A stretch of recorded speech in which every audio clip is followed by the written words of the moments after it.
गुरुर्ब्रह्मा गुरुर्विष्णु गुरुर्देवो महेश्वरा गुरुसाक्षात् परब्रह्म तस्मै श्री गुरवे नमः। ॐ गुरवे नमः। ॐ गुरवे नमः। ॐ गुरवे नमः। वृषभं चर्षणीनां विश्वरूपमदाभ्यं बृहस्पतिं वरेण्यम् ॐ गं गणपतये नमः। गणानां त्वां गणपतिं हवामहे कविं कवीनामुपमश्रवस्तमं ज्येष्ठराजं ब्रह्मणस्पत आनः शृण्वन्नोतिभिः सीदसादनम्। ॐ महागणाधिपतये नमः। ॐ हरे राम कृष्ण हरे राम कृष्ण हरे Ram Krishna.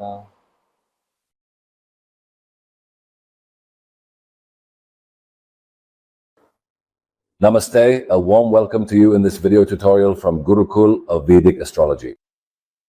In this video tutorial, you will learn how to build a career. In this Vedic Astrology Unlocking the Profile in this Indian sequence, my name is Manish Bhayani and I am one of the co-founders of Gurukul of Vedic Astrology. I have completed my Masters in Vedic Astrology and very soon I am about to pursue my PhD as well. Today, everything that I am going to share with you here specifically regarding Vedic astrology, I will be sharing based entirely on my own unique personal insights and practical experiences in the field. How my journey of learning Vedic astrology began, what experiences I had, and based on those, if we want to build a career in Vedic astrology, what things we should keep in mind, how we should study this discipline, all these things I'm going to share with you today. That is why I request you all, I would like to kindly request of you that at any point when you might find yourself with 45 minutes to an hour of free time, I ask that you please take a moment to sit down and watch this video comfortably. Please do not rush through it or try to watch it quickly, because if you do so, you won't be able to fully understand the depth of this discipline and what it takes to become a good astrologer. So when you have that much time, sit down comfortably. Please make sure to watch this entire video very carefully and do not skip any part of it at all.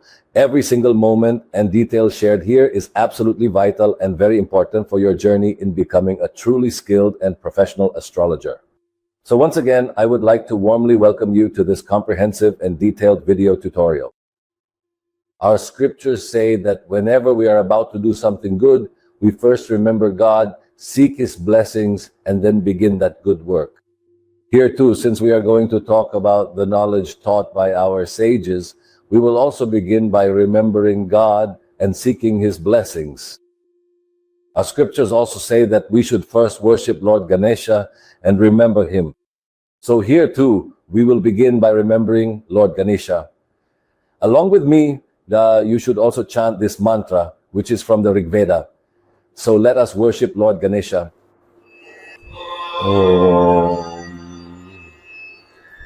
Pranam Tvam Ganapatigum Havamahe Kavim Kavinamupamashravastamam Jyeshtarajam Brahmanaspata Anashunmanurtibhih Sidasadanam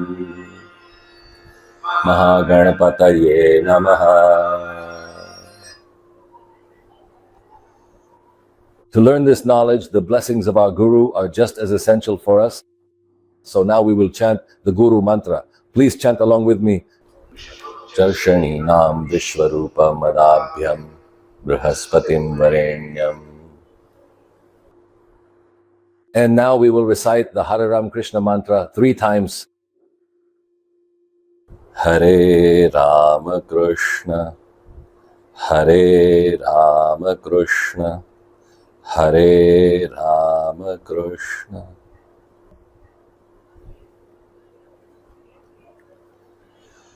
So let's begin today by exploring and discussing thoroughly exactly what things we should consider and remember. In order to become a truly skilled astrologer, what are the things that we need to learn? So let's begin our session today. First, I truly want to share my own personal journey with you, specifically how I first started learning the art of astrology and exactly why I felt such a deep-seated desire to study this fascinating and ancient celestial science in more detail. Now, what you can see right here on the screen in front of you, these detailed graphs, this is actually the personal graph of my own life. I was born back in the year 1969, and that is exactly where this detailed graph begins. During those initial years, as you can clearly see for yourself, the graph was steadily going straight up. Those were truly wonderful and really good days. And those were my memorable school days. And in school, it was as if I were a celebrity. You know how a celebrity's life is. People long to meet them, want to talk to them. It was exactly like that in school too, because I was always among the top 3 in academics. I used to be the president of the student body at my school. I used to be the captain of my school's cricket team. Back in those days, I used to represent my school in many different academic and athletic competitions. I consistently brought back many prestigious certificates, numerous shiny gold medals, and a vast array of impressive achievements for my entire school community. That is exactly why all of the teachers, the principal, and every single one of the students loved me a whole lot and truly respected me. Because of this, I was always treated just like a famous celebrity whenever I was at school. And in the end, I also came first in the 10th standard at my school. Those were truly wonderful and memorable days back then. But as soon as I finally finished school and transitioned into college life, I ended up joining Podar College for my further studies. I was very passionate about cricket, so I wanted to play, and my dream was to represent my country in cricket. That's why I joined Podar College.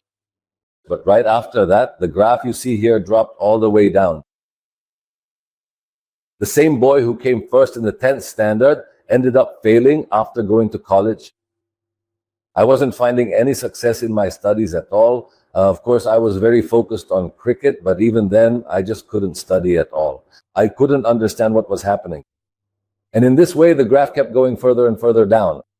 And finally, in the last year, the final year of BCom, I didn't even get a hall ticket. I wasn't even allowed to sit for the exam because I didn't have enough attendance. I was always playing cricket. And in the end, I completed my graduation as an external student. After completing my graduation, I started doing various odd jobs and part-time positions here and there. And I also began several modest entrepreneurial ventures of my own. In this way, the financial and personal trajectory that had previously fallen all the way down slowly but surely started to rise once again.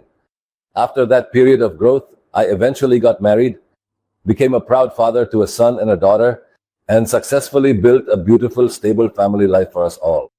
So in this way, the graph really started to look good again. It started to rise again, but perhaps fate had something else in store. After that, once again, the graph fell sharply because the business didn't work out. There were failures in business. I changed 23 businesses, but none of them succeeded. So all this happened, and in 1998, I even had to leave Mumbai and go elsewhere. I stayed away for 2 years, then came back, and after returning, I settled here. Once again, I started a new business, and from there, things began to improve. Because I got myself an office, bought a car, got a new house, a bigger house, so the graph started going up again. But then after a few years, this graph dropped drastically. And there was a huge loss in business, ended up selling the office, sold the house, sold the car, sold everything. And even then, I was still burdened with lakhs in debt. And this constant up and down of the graph, that's what happened in my life. I always used to wonder why this was happening only to me. What mistake had I made? Whom had I wronged? Why do I get something only for it to be taken away immediately? Why do I gain something and then suffer a huge loss? Why does this keep happening to me? There were so many such questions in my mind for which I was searching for answers, but I couldn't find them anywhere. It was exactly at this time that this graph hit its lowest point. Then someone told me one thing. They said, Manusya, you speak well. You should enter a field where you can teach people something. And that thought stuck with me. I changed my field, leaving behind the work I had been doing until then, and moved into the learning and development field. From there, I never looked back, and since then, this graph has only gone up, up, and up. When this graph was down, I hadn't learned astrology yet, but after that, as I said, I discussed this with many people, asked them, but no astrologer gave me any answers. So I decided that I would learn astrology myself and search for the answers to the questions I had in my mind on my own. So after that, I started studying astrology, and I had many questions. I found the answers to all those questions as well. Secondly, I realized one more thing, and that was that I had now recognized my own true calling. I was working here according to my own dharma. When someone told me to do this, I didn't know. It was just a coincidence that I came into the learning and development field. But there is no guarantee that such coincidences will happen to everyone, and that's why the most important thing astrology teaches us is about our own true calling. Astrology tells us about our swadharma, and if we work while keeping our swadharma in mind, we can progress a lot in life.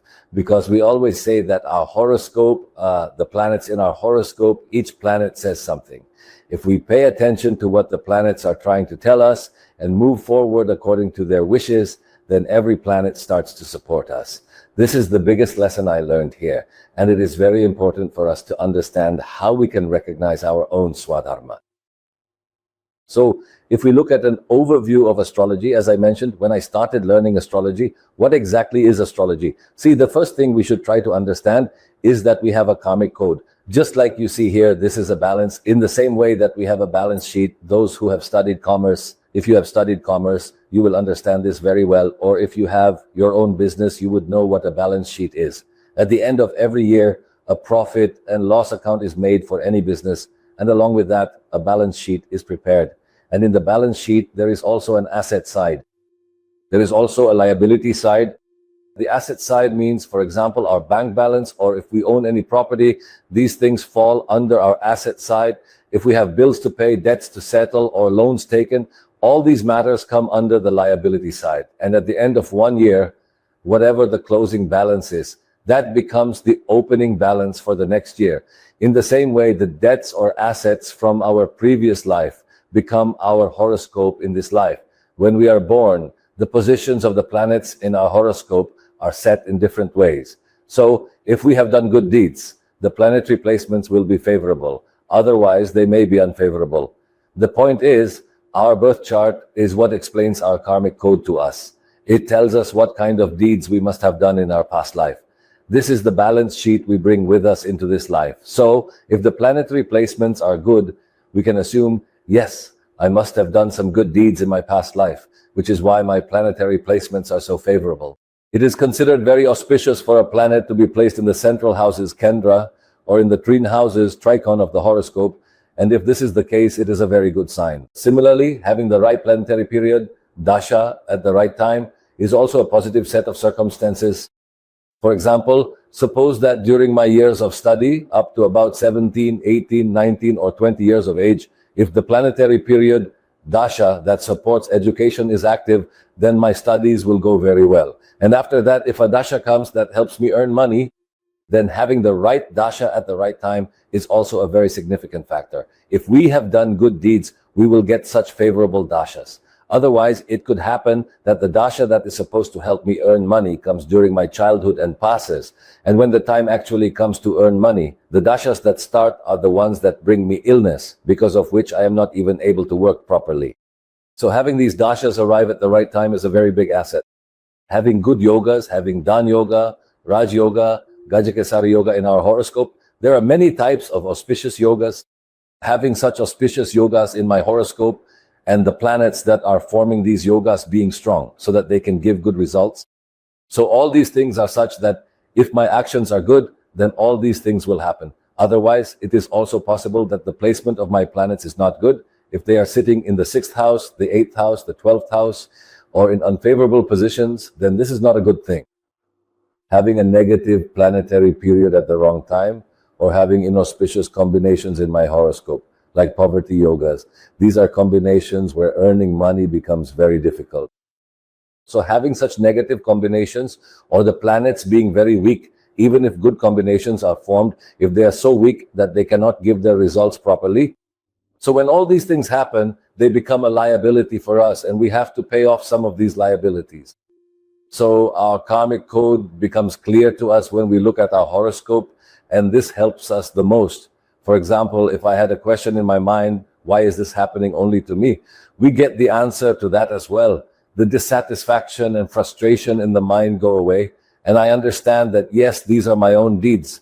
So I don't make wrong decisions, I don't get frustrated, and I just focus on repaying the debts I have incurred, so that my next birth will also be good and I can do good deeds in this life as well. So now the question arises, if everything is already written, then I have no control over anything. So does that mean I don't have to do anything? Does it mean I don't have to do any work? Because whatever is written is bound to happen anyway. But we are saying no, that's not the case either. God has also given us free will. And because of this free will, we are able to do so many things. Let me give you an example. Suppose the festival of Holi is coming up in about 15 days.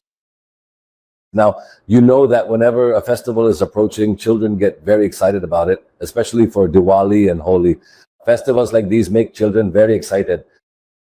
So, Holi is 15 days away and the children have already started celebrating. They've already begun, and you have an appointment. You have a very important meeting with a client. You leave your house all dressed up and ready to go. As soon as you step outside your house, there's a child standing with a balloon in his hand, and in his innocence, he throws the balloon at you. The balloon hits you and your clothes get stained because the balloon was filled with color. Now, this was an incident, an event. This was not in our control. This event was bound to happen, and it happened. But how I respond after this event occurs, that is my free will. That is in my hands. There can be different reactions. The very first might be that as soon as the balloon hits me, I go to that child, grab him by the ear, slap him twice, and then take him by the hand to his parents. And I say, this child is very ill-mannered. You should keep an eye on him. This could be one possible reaction. Another reaction could be that I think it's okay, no problem. He's just a child. The child hit me, so I decide to do this. My house isn't far anyway, so I go back home, change my clothes, put on something else, and then head to the meeting. A third option we might have is to think, it's okay, they're kids. If they don't have fun, who will? All right, no problem, I'll just go. I have an appointment, so I'll go. I'll just tell the client that something like this happened. The child hit me with a balloon. My clothes got dirty, but the discussion we need to have is actually a mental discussion. Now, if the clothes are a little dirty, what difference does it make? So leaving like this could also have been an option, and there could be many other options as well. So this is a matter of free will. There are many things written in the horoscope, but along with that, we also have free will. If we understand this, we can make our lives much better, and we can help others understand this as well. Learning astrology means understanding what all is involved in the study of astrology. There are different branches in astrology, so what all is included in these different branches? First of all, we talk about the Brihat Parashara Hora Shastra taught by Maharishi Parashara. This is the verse, the Brihat Parashara Hora. In this scripture, Maharishi Parashara has imparted his teachings. This is the verse. And the Vedic astrology that we refer to, this is the very text on the basis of which we study astrology. Second is the Jaimini Sutra, written by Maharishi Jaimini. Now, whatever Maharishi Parashara has stated in the Brihat Parashara Hora Shastra, Maharishi Jaimini has taken those teachings further and conducted his own research on them. He discovered some new things, formulated some new principles, and that is an additional branch of knowledge we have, which along with the Brihat Parashara Hora Shastra, we can also learn. By creating a good blend of both, we can make very accurate predictions. The third is Bhrigu Nandinadi. Now, this is a slightly different branch, a somewhat different approach. In the field of astrology, what is called Nadi astrology, there are somewhat different principles involved there. Apart from this, we also know astrology by the name of KP astrology. The Krishnamurti system, again, has a bit of a difference here. The way Sage Parashara taught astrology and the way KP astrology is practiced, there is a slight difference between the two. However, yes, many of the basic principles remain the same, but several things do become different as well. We all must have heard of Lal Kitab, the Red Book Astrology. This too is a branch of astrology. There is also Tajika astrology and Western astrology, where everything is understood according to the sun sign, and planets like Pluto, Uranus, and Neptune are also included there. These are not included in Vedic astrology. The sages have taught that these planets are very far from us and do not have any effect on us. That is precisely the reason why the distant planets Pluto, Neptune, and Uranus are not typically included in traditional Vedic astrology. However, Rahu and Ketu are always included in Vedic astrology, and along with them, there are many ancient sages who have made their own significant and lasting contributions to the profound science of astrology. There are many modern scholars who, based on their research, have taught us many things, and there are also some things that have been passed down through tradition. See, all the knowledge that the great sages taught is not entirely available today. Many things are perhaps still missing. So a lot of research has been done on those aspects that have been passed down through tradition, like what my father might have practiced, what his father did, and what his father before him did. So when they experimented with certain things and conducted research on them, things that are absolutely accurate, even if not written in the scriptures, but are still precise, all these traditional teachings can be considered as 11 different branches. In this way, there are many different branches.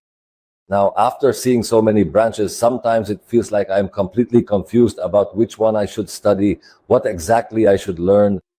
See, the thing is, whatever you study, you should know which branch of knowledge it belongs to. For example, if I am studying KP astrology, there are certain principles of KP astrology that we cannot use in Vedic astrology or Parashar Jyotish. But what often happens is that I watch a lot of videos, read many books, go through many blogs and articles on the internet, and sometimes I don't know the context in which a particular principle is being discussed. So sometimes I end up taking all those principles and trying to use them in Vedic astrology, and then I see that they don't work there. So I start to feel that astrology itself doesn't work, that the science of Jyotish doesn't work. That's why we've seen many people who start learning Jyotish but then leave it halfway, perhaps because they haven't understood this difference, where and how to use which principles. So we need to be mindful that these are different things and different principles need to be used in different places and in different ways so that there is no such confusion. Here at Gurukul Astrology, what we primarily talk about is the ancient wisdom of Vedic astrology. We thoroughly discuss the sacred text taught by Maharishi Parashara, known as the Brihat Parashara Hora Shastra. We explore the specific sutras from that foundational text right here. So when we talk about Vedic astrology, there are many divisions within it and we learn many things. First of all, we learn natal astrology. Now, natal astrology means when we make predictions about the life of an individual, that comes under natal astrology. For example, if we make predictions about someone's education, someone's profession, someone's marriage, or about their son or daughter, when we analyze, interpret, and guide regarding different aspects of life for a particular individual. That is what we do in natal astrology. There are many aspects in natal astrology, and along with it, there is also mundane astrology.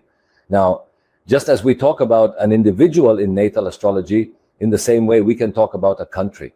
A country can also have its own horoscope, and we can predict how the people of that country will feel in a particular year. What will be the emotions of the people? Will this country progress economically or not? Or will there be a war or some natural calamity could happen in this country? All such matters come under mundane astrology. So this could be for a particular country, a particular state, a particular institute, or even a particular organization. Suppose someone has started their own business, then that business also has a future, and a horoscope can be made for that business as well. Based on that, we can say many things about the business, and all these matters come under mundane astrology. After this comes electional astrology, or today, we look for auspicious timings, muhurat for everything, and our scriptures also specify different muhurtas for different matters. For example, there are 16 sacraments, sanskars, in our tradition. Our scriptures state that from the moment a child enters the mother's womb until the last day, there are 16 different sacraments in our lives, from the conception ritual to the final rites. Our sages have taught us what the auspicious timing, muhurat, should be for each of these sacraments, and this is precisely what is addressed in electional astrology. Today, if we buy a new house and talk about moving in, which muhurat, auspicious time, is best for that? If you're about to start a new business, what would be the best time for that? This too is a matter of timing, and there are many such considerations. We learn all of this in electional astrology. After this comes horary astrology, which is also known as prashna, question astrology. There are many such things for which we do not have answers. We ask questions. Suppose someone asks, I have a court case going on. Will I win this case or will I lose? These are the kinds of questions where we simply say, yes, you will win, or no, you will not be able to win. Or someone might say, I have lost something, or a member of my family has gone missing. Where are they right now? So we try to find out where that person or thing is at this moment. Whenever someone asks a question like this, and we need to provide an answer, there are certain factors that help us accurately understand the situation. All these things are exactly what we look at in horary astrology. After this comes medical astrology, which is a specialized branch focused on matters related to our health, such as what kind of illness a person might have, how long this illness might last, or whether it will be cured quickly and effectively, and so on. Medical astrology is also another division. Relationship astrology mostly deals with the relationship between husband and wife, but there are also relationships between brother and sister, father and son, father and daughter, and between two partners. So there are different kinds of relationships, and how these relationships will progress can be discussed in relationship astrology. Lost horoscope. Many times we meet people who do not have their birth time, or sometimes they don't even know their year of birth. Sometimes there are people who may have lost their parents in childhood and simply do not have that information. In such situations, can we still make someone's horoscope? Absolutely, we can. There are certain things to keep in mind when creating a horoscope in such cases, and by understanding these aspects, we learn how to do this in lost horoscope. Then there is female horoscope. There are some things that are only applicable to women, and that's why Maharishi Parashara has written a separate chapter on female horoscope. We learn about these aspects in female horoscope. So in this way, there are different divisions even within Vedic astrology, and we should learn all these things if we want to become a successful astrologer. Now, if we talk about the different divisions in Vedic astrology and look a little deeper into what we should learn, first of all, I want to share an example with you. Here on the screen, you can see two different horoscopes that we have displayed, chart 1 and chart 2. And here we have asked a question, and that question is, do these individuals attain moksha, and are these individuals closer to it? To attaining moksha, if you look at both charts, these are charts of two different individuals. Do you think they are very close to attaining moksha, or that they will achieve moksha in this lifetime or in the next 2 or 3 lifetimes?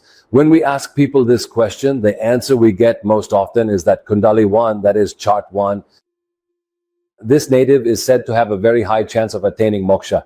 And when we ask why, the answer is that Ketu is placed in the 12th house here. Ketu is a planet associated with moksha, and the 12th house is the house of moksha. Since Ketu is there, it is believed that this person has a very high chance of attaining moksha. But the reality is not so. What is the reality? So first, let's see whose charts these are. Chart number 1 is the first chart of our country's former Prime Minister, Mrs. Indira Gandhi, and the second chart is that of Sri Ramana Maharshi. First of all, the chart we saw earlier was a Rashi chart, and whenever we talk about liberation, moksha, we can never see moksha from the Rashi chart because the Rashi chart is a physical chart. And when we talk about moksha, our physical body does not attain liberation. It is the soul that attains moksha. That is why we cannot discuss moksha using the Rashi chart.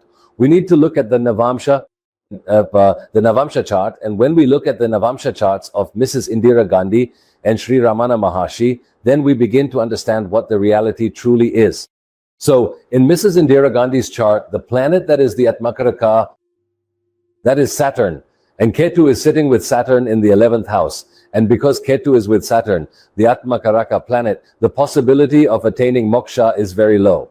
But if we look at Sri Ramana Maharshi's chart, there, the moon is his Atmakaraka planet. So first of all, we need to determine which planet is the Atmakaraka for a person. And from there, if we, in the 12th house, Ketu sits relative to the Atmakaraka moon. Since Ketu is in the 12th house from the Atmakaraka, hence Sri, Ramana Maharshi's chart tells us that he attained moksha.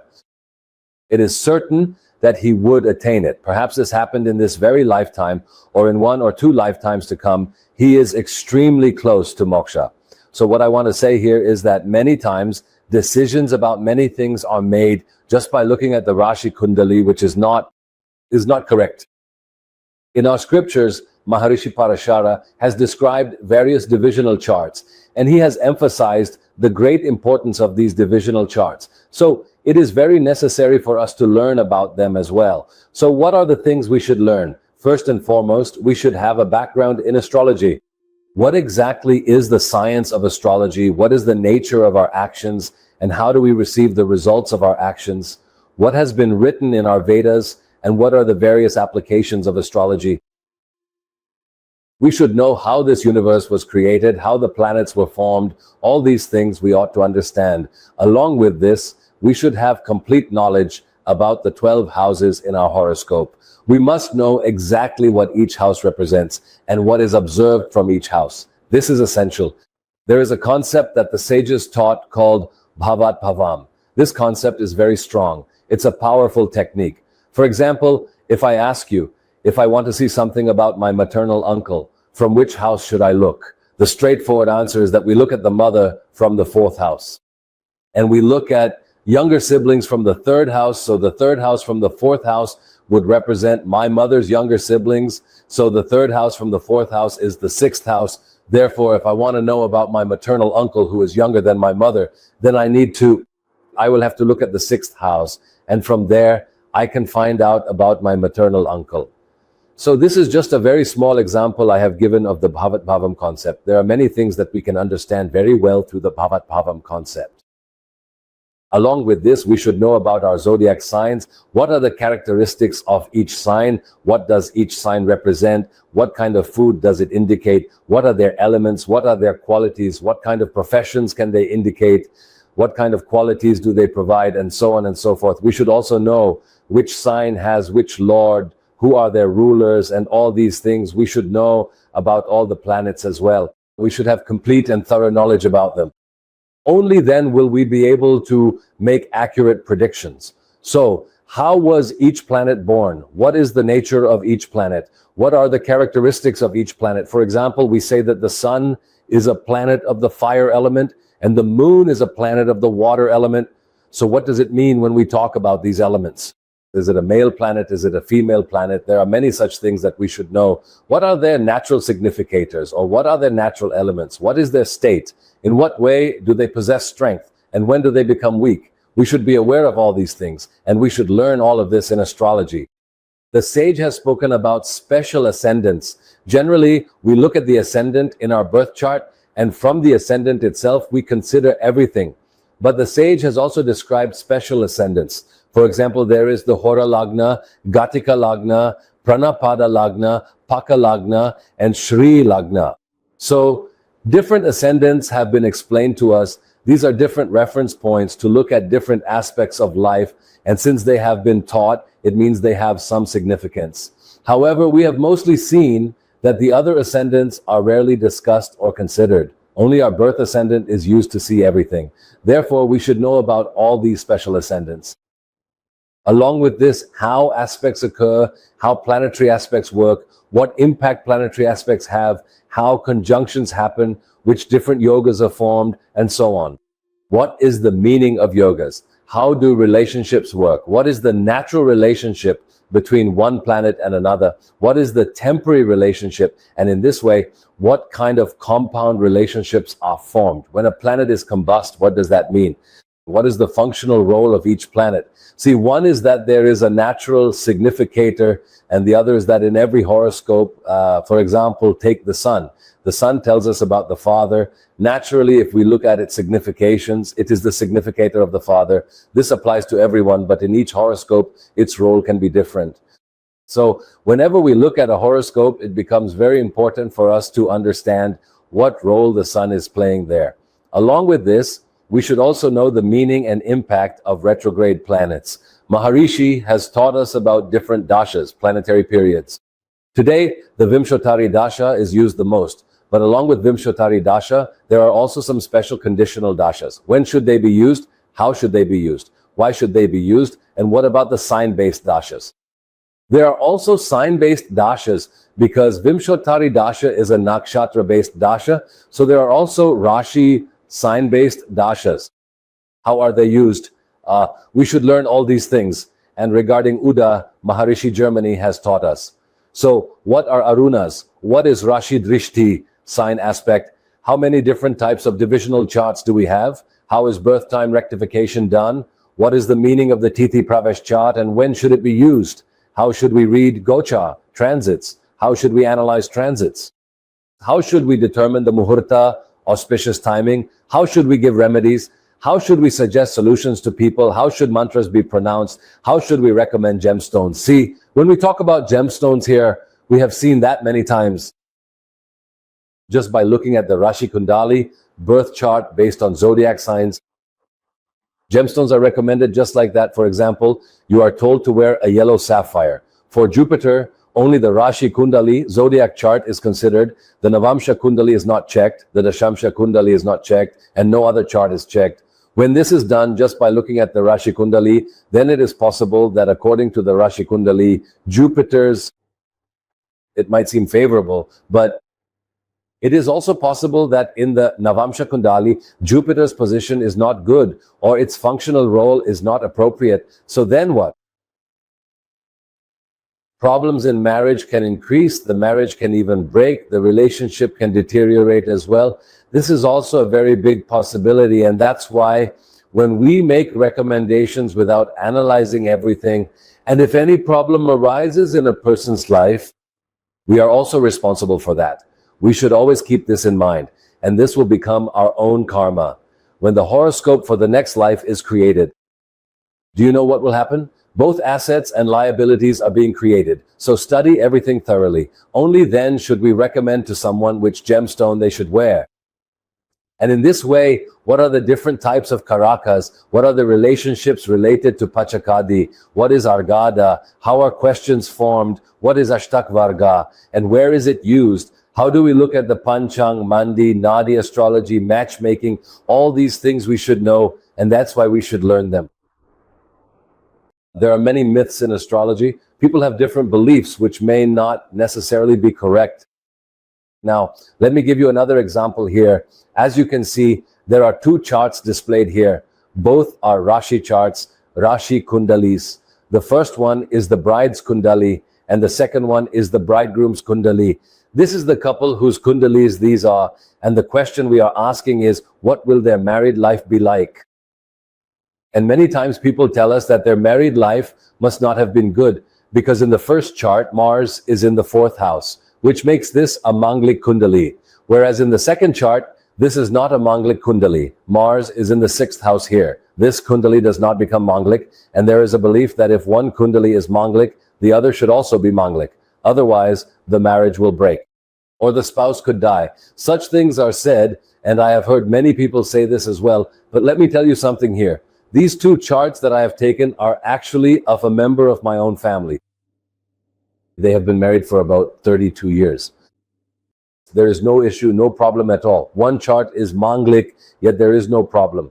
What does this mean? It simply means this. See, the chart is Manglik, there is no doubt about that. But just by looking at the position of Mars, if we start saying that the husband or wife will die or that the marriage will break up, it does not depend solely on this. There are many other factors involved.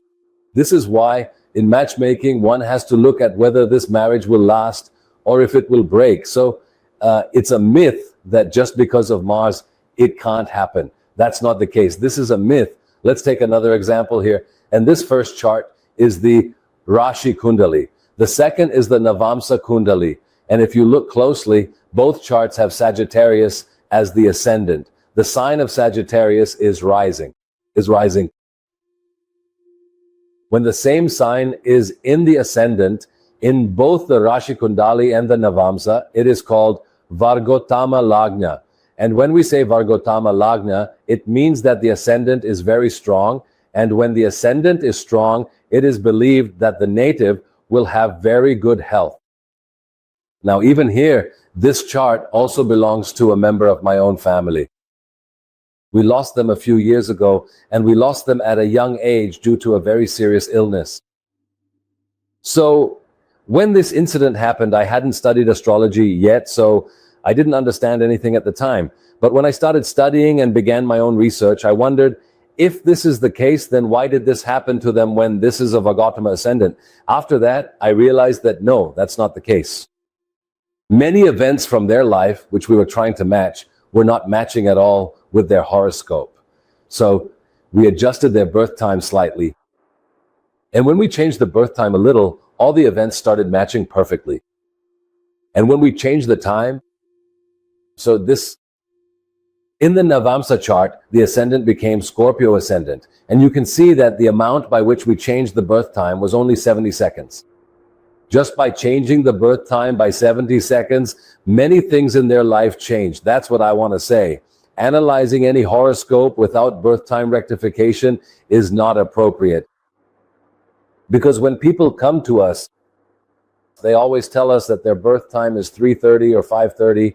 Maybe it could be off by a minute or two. And if things can change in 70 seconds, then it can happen there as well. A lot can change in just 1 minute. We have seen very few people for whom, after doing birth time rectification, the prediction based on that time turns out to be accurate. I'm not saying it's always wrong, but it can be wrong. And that's why birth time rectification is very important.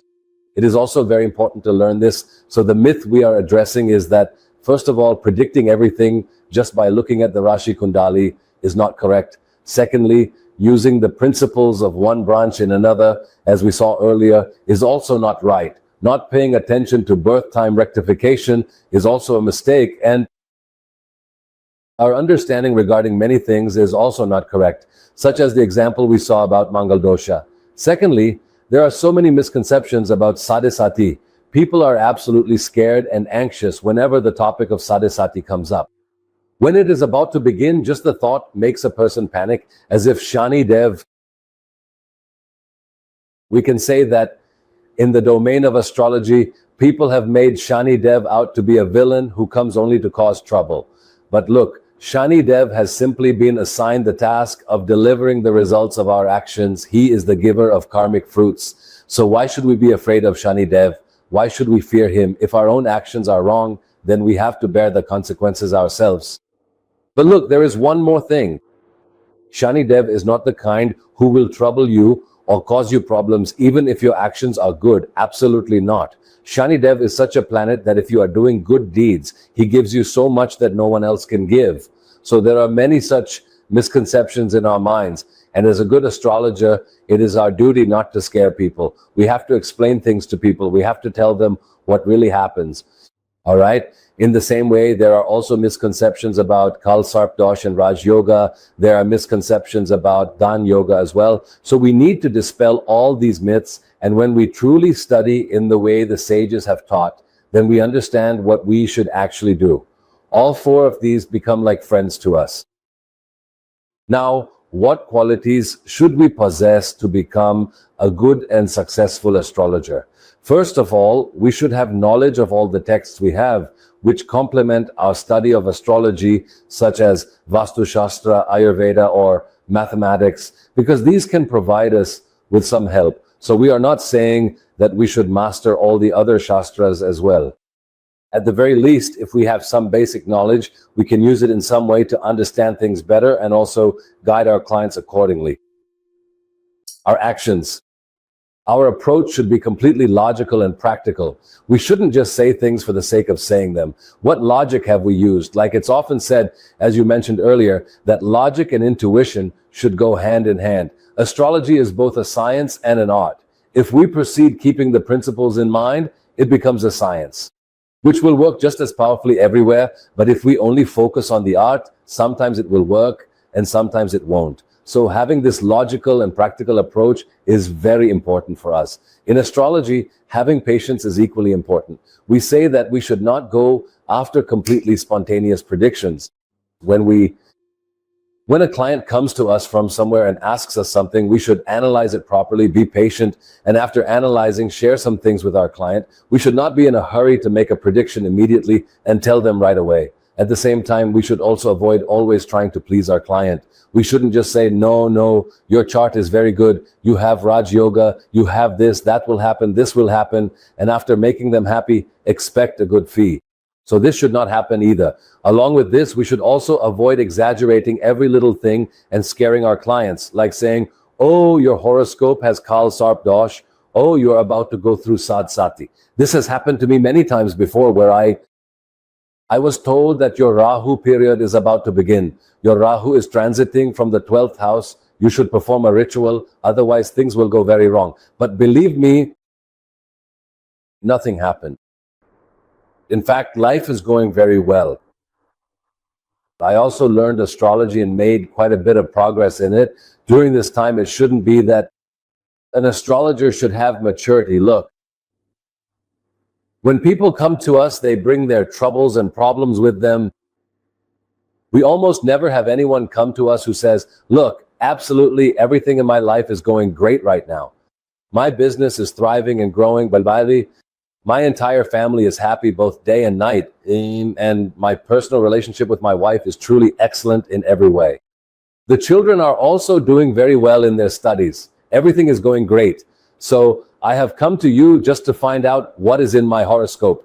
People like that do not come to us. Those who come to us bring their troubles. They come to us in distress. Sometimes there are losses in business. The business is not running well. Cracks have appeared in relationships.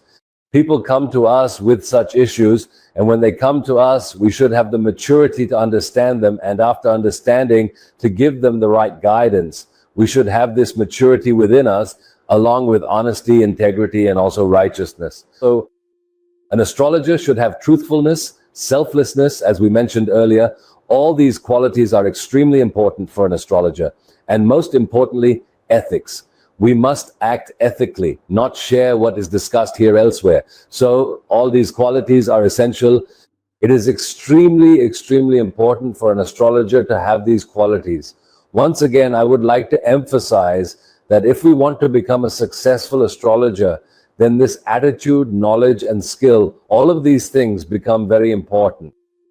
But today, when we talk about learning astrology, what is the current status? How is the study being done these days? You see, many people do their studies on YouTube. There are plenty of videos available. A lot of knowledge is available. And I'm not saying that all of it is wrong. In fact, it is absolutely correct. But everyone has their own different context. So if we do not know the entire context of everything, or if we do not know the fundamentals, then there are very high chances of getting confused. When it comes to studying, there is no support. There is a lot of focus on developing our skills and our mindset. That is the only thing. The focus is only on knowledge. The focus is only on knowledge, and there is no focus on skill development or developing the mindset. And as we said, attitude skill is very important. There are many blogs where you can read about this. People learn and try to learn, but again, it remains incomplete, fragmented, and they are unable to learn the fundamentals. The focus is only on theory. How does the practical application of each principle work? It is said that if this planet is here, then this is not good. But what does not good actually mean? In someone's life, considering the context of time, place, and person, these aspects are not taken into account. Second, it's hard to figure out how to build a career in astrology. You get the knowledge, you learn, but then the problem arises. How do I actually make a career out of this? This becomes another troublesome issue, and there are many online institutes as well. But if you look closely, the lines are very blurred. What is basic? What is intermediate? What is advanced? So all these things are happening nowadays. And because of this, there's a lot of confusion about how to learn and where to start. Keeping all these things in mind, we have developed a course at Gurukul of Vedic astrology that addresses all these concerns. So one question that people often ask us is, okay, I want to learn, but why should I choose Gurukul of Vedic astrology in particular? What makes it special? If I join Gurukul of Vedic astrology and learn from here, the first thing is that we are on a mission at Gurukul of Astrology, and our mission is to develop guides in astrology. See, we want to develop guides, and these guides will be astrologers who will guide people with all these qualities, who will provide direction to others. These guides will help people move forward in life, upholding what our sages have taught us, maintaining the tradition of the sages, and doing so with the right intention. They will help people, they will assist in advancing people's lives. So our mission is to develop such astrological guides, and this is the most important thing here. The second thing is, how do we teach? What is our learning methodology? Here we focus on all three aspects: knowledge, attitude, and skill. We don't just focus on knowledge, we also focus on attitude. We also focus on skill development. Here we have introduced a hybrid learning methodology. For example, video lessons. So we have our own learning management system where video lessons are uploaded, and you can watch those video lessons at your convenience according to your own schedule and learn from there. But sometimes when we watch video lessons, certain questions arise in our minds and we don't get answers to those questions. Keeping this in mind, we have created a hybrid system where you can watch video lessons, and once a week, every Saturday, we hold a live session. All our students join that live session. I am there myself. Shreya ji is also present, and we discuss many topics and address any questions our students may have. We answer those questions during the live session, so this way, your learning happens online as well. You can watch whenever you have time, and then once a week, we talk live. You also get answers to your questions, so in this way, we have created a robust learning framework. If we talk about the faculty, as I mentioned, both Shreya ji and I belong to the learning and development profession. And if we combine our experience, we have over 30 years of experience in the field of learning and development. Both of us are certified trainers and certified executive coaches as well. We have also conducted various psychometric assessments. As I mentioned, I have completed my master's in Vedic astrology. And similarly, Shreya ji is also an expert in behavioral science. So we have created a good combination here. In all our curriculum, we have integrated Vedic astrology and behavioral science, because when we talk about a client, psychology and behavioral science become very important in addressing their issues. So this is the kind of combination we have established here, and we teach this to our students as well. In the content we have developed, we have also included the principles from the Brihat Parashara Hora Shastra and Jaimini Sutram. Along with these, we have incorporated New Age behavioral science and psychology. We also include many case studies for our students, have them role play and make them give presentations. We have them interpret different charts, so our entire content is designed in this way, which will make your knowledge very strong. Along with this, we also support our students in community services. If they want to build a career in consulting, we help them build their consulting practice. For this, we have many. When our clients come, we have our students provide consulting to them, helping them build their consulting practice. This is the kind of support we offer. If they want to teach, if they want to become teachers in astrology, then they can also teach at the Gurukul of Vedic astrology itself. So if you wish to teach in the future, you can teach students right here at the Gurukul of Vedic astrology. And in this way, your career group, you can also build right here. So in this way, all these things we offer here, we have included all of this in our astrology curriculum so that your knowledge becomes very strong and you can also build a career here. Keeping these things in mind, we have created a learning framework that focuses on 4 aspects. First, education. Second, experience. Third, exposure. And fourth, earning. We have ensured that you learn, you gain experience, you get exposure, and finally, you also can earn as well. In the 6A learning framework, the very first step is study. And study means that you learn the basic principles and fundamentals of astrology. You should learn these through video lessons and clarity sessions. So from here, you learn these basic principles. After that comes practice, which is the second step. Now, in practice, you should practice what you have learned. How are different charts interpreted? You should also practice that. In this way, you develop your skills. After practice, the third step is exploration. That is research. Once our students have built a strong foundation, then research activities take place where we conduct research using different charts. For example, as we said, on how many charts does a particular principle apply. If it is not being applied, then we conduct this kind of research work so that our foundation becomes stronger. After that, the fourth A is Adesh, meaning consulting. Our clients do come to us, so under our supervision, our students also consult them, or they consult each other so that they can learn how consulting is actually done.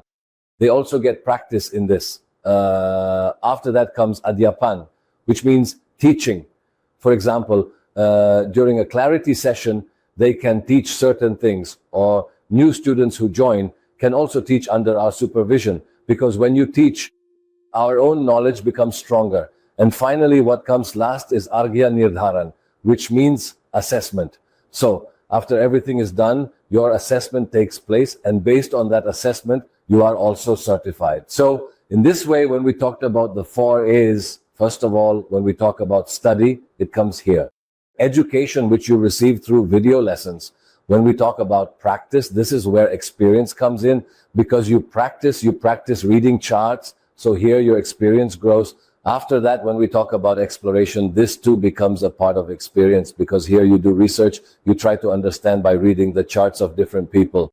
After that, when it comes to giving instructions, this becomes your exposure, because now you are doing consulting, so you get exposure to how consulting is done, since this will be under our guidance. And when we talk about teaching, this also gives you exposure to how teaching is done, because we will also be there with you. And when you teach someone else under our guidance, then you get exposure to how teaching is done. And finally, our last step is the assessment and your certification. And then you are ready to earn once you have received your certification. After that, when you do consulting, you can earn money from it. When you do teaching, you can also earn money from that. So you start earning right within the Gurukul of Vedic astrology itself.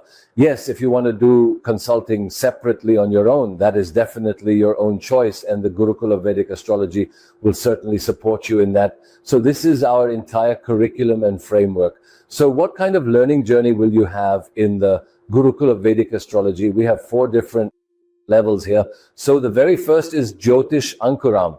The second level is Jyotish Udayman. The third level is Jyotish Praveen, and the fourth level is Jyotishi Shri. So first comes the beginner level, then a bit more advanced, then even more advanced, and finally, at the end, there is complete specialization, which you can pursue in Jyotishi, such as medical astrology, relationship astrology, financial astrology, and many other such specializations that you see in Jyotish Shri. You can learn up to the most advanced level here at the Gurukul of Vedic astrology, and this is how your journey will progress from the first level to the fourth level. Each level will have 5 or 6 chapters, and as you learn each chapter one by one, you will keep moving forward, and finally you can become a Jyotish Shri. So first of all, the journey begins with Jyotish Ankuram, which is the first level, and here the very first chapter is Jyotish Praveshika. Our journey starts from Jyotish Praveshika, which covers the fundamentals, those things that are very essential to know for astrology. All those important aspects are included in Jyotish Praveshika. And then here, chapters 2, 3, 4, and 5 follow. And finally, your Jyotish Ankuram is completed there. So Jyotish, what content is covered in Jyotish Praveshika and the rest of the course? As I mentioned, the first chapter is Jyotish Praveshika, which covers all the fundamentals and basics. In chapter 2, the study of all the planets is included, what planets we have, what their characteristics are, what their nature is, all these things. In chapter 3, everything is about the houses, how the results of the houses are obtained, what results are given by the first house, the second house, and how these results are derived. All these topics are covered in chapter 3. Chapter 4 discusses how different personalities are formed based on the various zodiac signs. In chapter 5, conjunctions, yogas, aspects, planetary aspects, all these topics are discussed. So in this way, this is the complete Jyotish Ankuram, the first level, and this will be the entire curriculum. So how will the study of Jyotish Ankuram be conducted? First of all, we recommend that you study for about 3 to 4 hours each week using the video lessons we provide. Please do 3 to 4 hours of study every week. At the end of the week, as we mentioned, there is a clarity session every Saturday. It is a 2-hour live clarity session where we answer your questions. So this happens once a week. And for all our lessons, after every video lesson, there is a CY per, check your progress. This happens after every lesson. And through this, we find out whether we actually remembered what we learned or not, whether we understood it or not. That's why there are passing marks. The passing percentage is 80%. So you must achieve at least 80% in this progress check. Now, many times our students tell us that 80% is too high. We always say, do you want to make predictions with 100% accuracy or just 20%?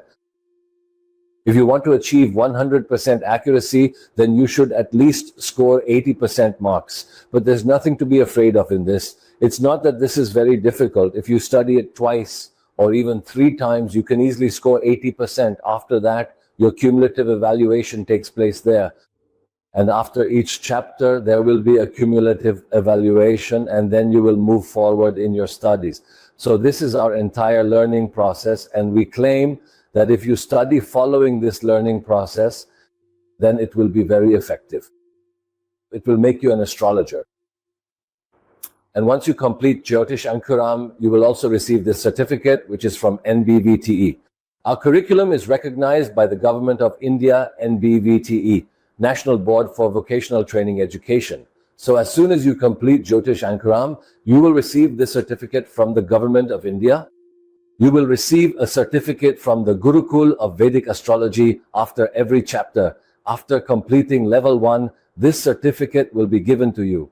So we look forward to meeting you in our live sessions and look forward to welcoming you at the Gurukul of Vedic Astrology. Namaste.